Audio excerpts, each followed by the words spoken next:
At the moment an airplane engine hits full takeoff power, the air inside it is moving faster than a hurricane, being compressed to temperatures hotter than molten lava, and then detonating continuously, thousands of times per second. That's not a metaphor. That is literally what is happening inside that tube hanging off the wing. And somehow, through all of that, the metal holds, the blades spin, the thrust stays perfectly controlled. By the time this video ends, you'll understand exactly how a controlled explosion machine manages to be one of the most reliable pieces of engineering ever built. Let's talk about what full takeoff power actually means in numbers, because the numbers are absurd. A modern high-bypass turbofan, the kind on a Boeing 777, produces around 115,000 pounds of thrust per engine. That's roughly the force needed to lift a fully loaded space shuttle off the ground, per engine, and a 777 has two of them. The fan at the front, that big spinning disc you can see from the window, is over 10 feet in diameter. It's spinning at around 2,500 to 3,000 RPM during takeoff. The tip of each fan blade is moving at nearly the speed of sound. Inside the core of the engine, temperatures in the combustion chamber reach over 1,700 degrees Celsius. That's hotter than the melting point of the metal the turbine blades are made from. Let that sink in. The blades are operating inside a flame that is hotter than the point at which they would turn into liquid every single flight. The engine is swallowing roughly 1.5 tons of air per second at takeoff. In 1 second, that's the weight of a small car just inhaled and processed. This shouldn't work, and yet here we are. To understand how we got here, go back to 1930. A 23-year-old Royal Air Force officer named Frank Whittle submitted a patent for something he called a turbojet engine. The idea was straightforward in principle. Compress air, mix it with fuel, ignite it, and use the resulting exhaust to push the aircraft forward. No pistons, no propeller. Pure, continuous combustion. The British government looked at it and said, not interested. Whittle couldn't get funding. He couldn't get support. The patent lapsed, which meant Germany could access the same concept. And Hans von Ohain, working independently, built his own jet engine, which flew first in 1939. By World War II, both sides had jet aircraft. After the war, every major aerospace nation was racing to refine the technology.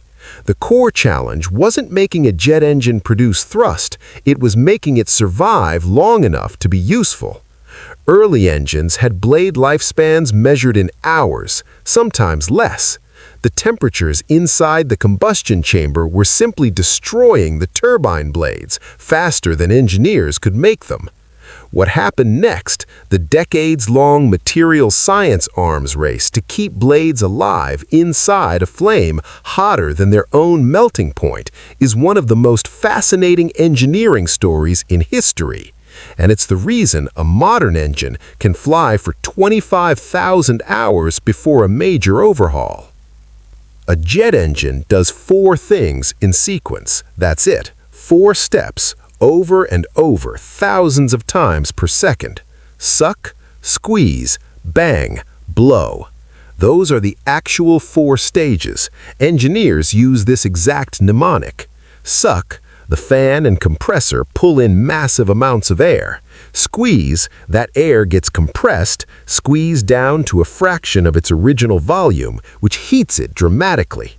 Bang, fuel is injected and ignited, continuous combustion. The gas expands violently. Blow, that high-pressure, high-velocity gas blasts out the back, pushing the aircraft forward, and spins a turbine on the way out, which powers the compressor that feeds the whole cycle. Everything else is just engineering detail around these 4 steps. But the detail is extraordinary. Let's walk through what's actually happening from the moment that throttle goes to full. Stage 1, the fan. The first thing air hits is the giant fan at the front. And here's something most people don't realize. Most of the thrust from a modern turbofan doesn't come from the hot core at all. It comes from this fan.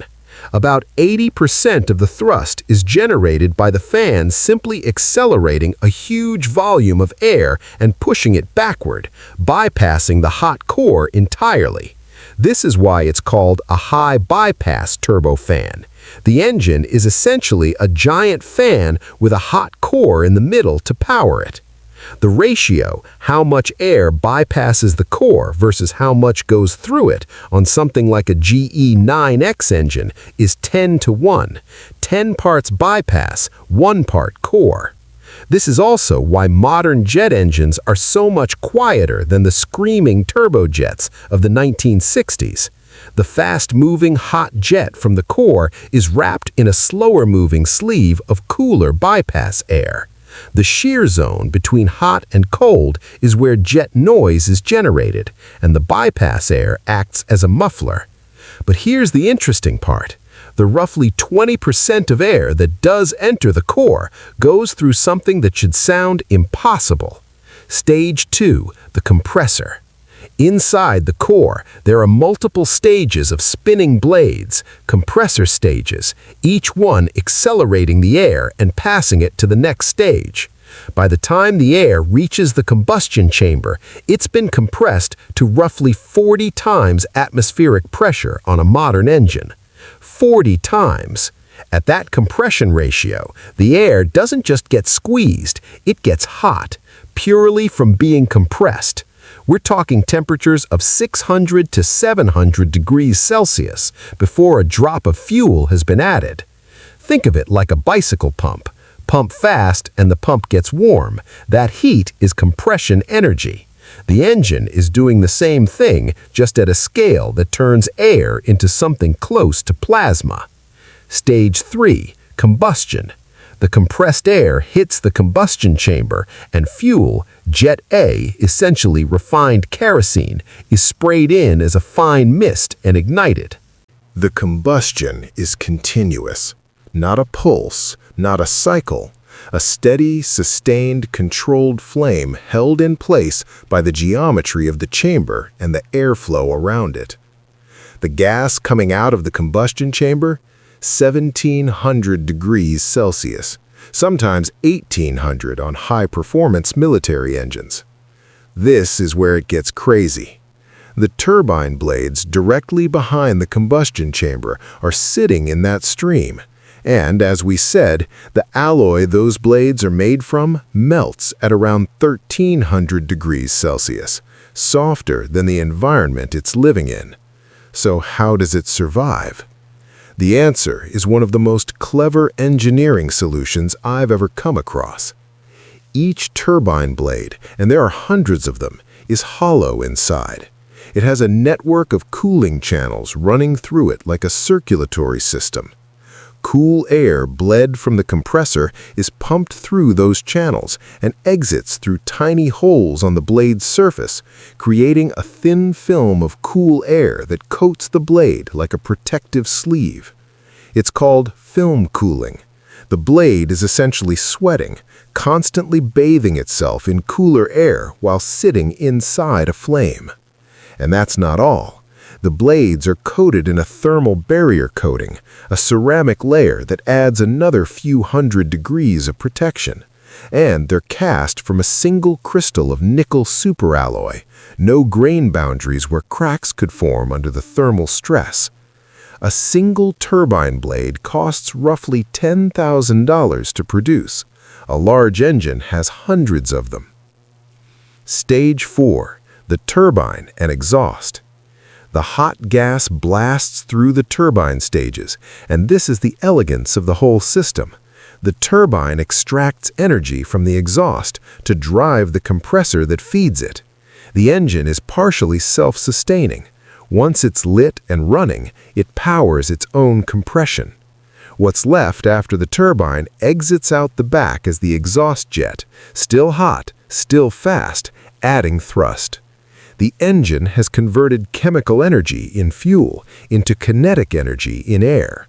Newton's third law does the rest. But there's one more thing happening during takeoff specifically that most people never think about. During the takeoff roll, the engine isn't just at full power, it's at derated full power. Here's what that means. Modern jet engines are capable of producing significantly more thrust than they actually use on most takeoffs.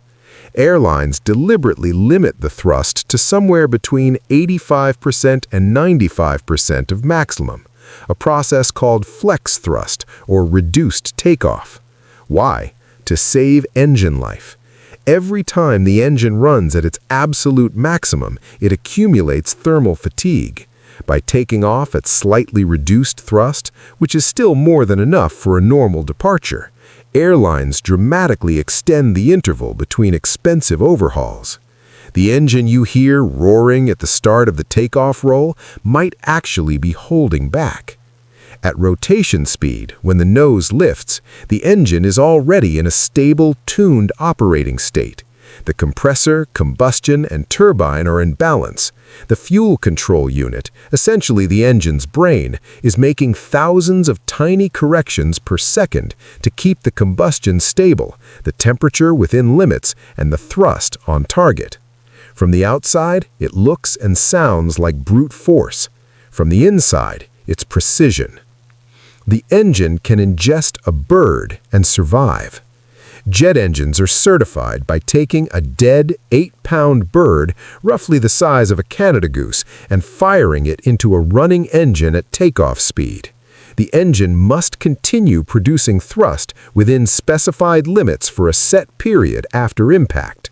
The blades are designed to absorb the energy without fragmenting catastrophically, because fragmentation means shrapnel, and shrapnel means disaster.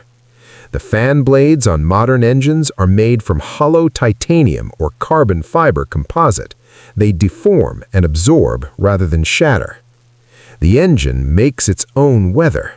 In cold, humid conditions, you'll sometimes see vapor trails coming off the engine intake or condensation forming inside the nacelle.